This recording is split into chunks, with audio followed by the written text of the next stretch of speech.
रुड़की के भाजपा जिला कार्यालय पर आज बाबा साहब डॉक्टर भीमराव अंबेडकर जयंती के उपलक्ष्य में एक संगोष्ठी का आयोजन किया गया, जिसमें बाबा साहब की जयंती सम्मान यात्रा आज भाजपा जिला कार्यालय रुड़की पहुंची, जहां पर भाजपा कार्यालय में एक संगोष्ठी का आयोजन किया गया, जिसमें मुख्य अतिथि राष्ट्रीय महामंत्री और प्रदेश प्रभारी उत्तराखंड दुष्यंत गौतम पहुंचे, जहां पर उन्होंने कार्यकर्ताओं का संबोधन करते हुए कहा कि माननीय प्रधानमंत्री नरेंद्र मोदी के नेतृत्व में आज देश का चौमुखी विकास हो रहा है और बाबा साहब के सपने को भाजपा के द्वारा आगे बढ़ाया जा रहा है। वहीं उन्होंने कहा कि बाबा साहब का जो देश के प्रति योगदान है, उसको लेकर माननीय प्रधानमंत्री नरेंद्र मोदी के नेतृत्व में जन जन तक पहुंचाने के लिए सम्मान यात्रा का आयोजन किया जा रहा है। वहीं राज्य मंत्री देशराज कर्णवाल ने कहा कि जिस तरह से आज देश का चौमुखी विकास और बाबा साहब के सपनों को लगातार पूरा किया जा रहा है, उनके विचारों को जन जन तक पहुंचाने के लिए अम्बेडकर सम्मान यात्रा का भी आयोजन किया जा रहा है। वहीं राज्य मंत्री कर्णवाल के द्वारा प्रण लिया गया कि मैं तब तक घर नहीं जाऊंगा जब तक दोबारा उत्तराखंड में तीसरी बार धामी सरकार और मुख्यमंत्री के रूप में पुष्कर सिंह धामी शपथ नहीं लेंगे, तब तक मैं अपने घर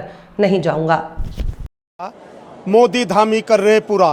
आज पूरे देश के और पूरे संसार के अंदर भारत माँ का परचम लहर रहा है और हमारा जो संविधान है बाबा साहब अम्बेडकर जी ने जिसको बनाया, आज उसके माध्यम से हमारा देश आगे बढ़ रहा है। मोदी जी के नेतृत्व में 2047 में ये देश विकसित होगा। आज बाबा साहब डॉक्टर भीमराव अंबेडकर जी जो इस रथ पर खड़े हुए हैं, संत शिरोमणि सतगुरु रविदास जी इस मंच पर हैं, इस रथ पर हैं। गुरु रविदास जी ने कहा था कि ऐसा चाहूँ राज में जहाँ मिले सबन को अन्न, छोट बड़ सम बसे रविदास रहे प्रसन्न। 80 करोड़ लोगों को फ्री राशन दे करके गुरु जी के चरणों में अरदास लगाई है।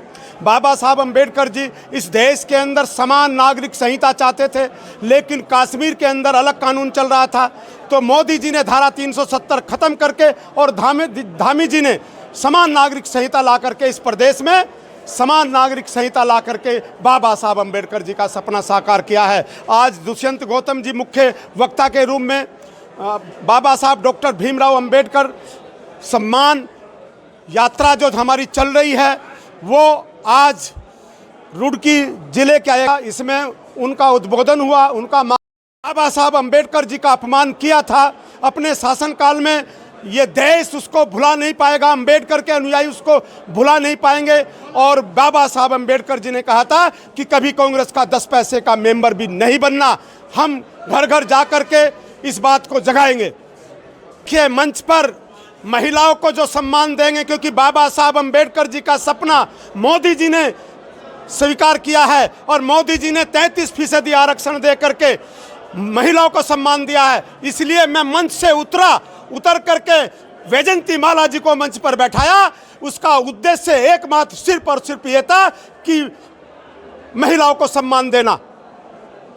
देखिए, मैं आज आपको बताना चाहता हूं कि अब मैं घर तभी जाऊंगा तब तक माननीय मुख्यमंत्री जी दोबारा मुख्यमंत्री जी की शपथ ना ले ले, हमारी सरकार ना बन जाए, तब तक मैं अपने घर नहीं जाऊंगा। प्रीत बिहार रुड़की अपने माँ मेरी कार्यालय पर रहती है, वहां जरूर जाऊंगा झबरेड़ा के अंदर, लेकिन मैं अपने घर अब तभी जाऊंगा प्रीत बिहार रुड़की में जब तक पुनः हमारे मुख्यमंत्री, प्रदेश के मुख्यमंत्री तीसरी बार शपथ ना ले ले। भारत रत्न अब्दुल कलाम चौक जी पर हम खड़े हैं और यहाँ हमारे जो उत्तराखंड के प्रभारी हैं दुष्यंत कुमार गौतम जी, क्योंकि ये बाबा साहब भीमराव अंबेडकर जयंती पखवाड़ा चल रहा है, तो इसमें जगह जगह विचार गोष्ठियाँ हो रही हैं। उसी विचार गोष्ठी को संबोधित करने के लिए दुष्यंत गौतम जी हमारे जिला कार्यालय भाजपा रुड़की पर आ रहे हैं। उनके स्वागत में हम सब लोग खड़े हैं।